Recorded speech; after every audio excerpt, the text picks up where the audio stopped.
Welcome to WB Mason Postgame Extra exclusively on SNY.TV. Thursday night in the Bronx, the Mets got a split of their four-game series with the Yankees. Mets win at 4-1. Bartolo Colon carried a shutout into the seventh inning. He was terrific.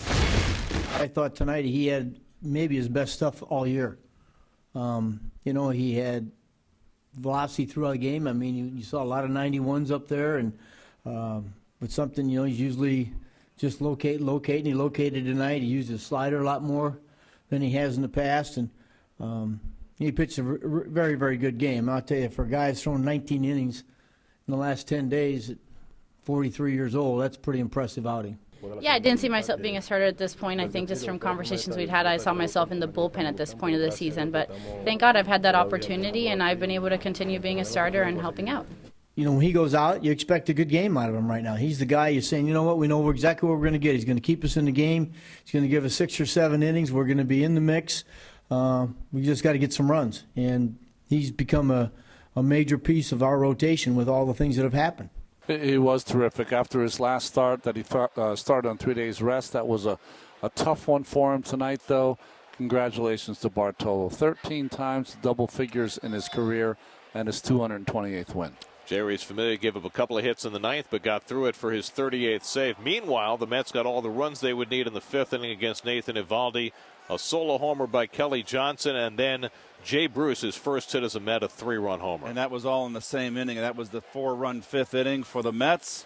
I don't know if I want to be happy about all these runs via the home run. They live and die on the home run all year long, but the 2 ones today were big. Kelly Johnson, of course, the solo home run that gave the Mets the lead. But the big blow was Jay Bruce, 0 for 10 as a Met. He got a slider down and away. He hit it in the deep part of the ballpark over the 385 mark in right center field. His first hit as a Met, a 3-run shot that was really the icing on the cake. I was told some guys that it felt like my first major league home run, running around the bases. So, it was good. It was good to make an impact that way, and it ended up being a big spot. So. Well, he's a good hitter, and that's what he can do. That's what those good players, and that's why he was. You look at what he's done with runners in scoring position. He's put up huge numbers, and we need that right now. And so that was a huge, not just a big hit for us tonight, but for him also. This is a group of guys that I think I'm going to mesh really, really well with. Professionals, guys who want to have fun but play the game the right way and take their job very seriously.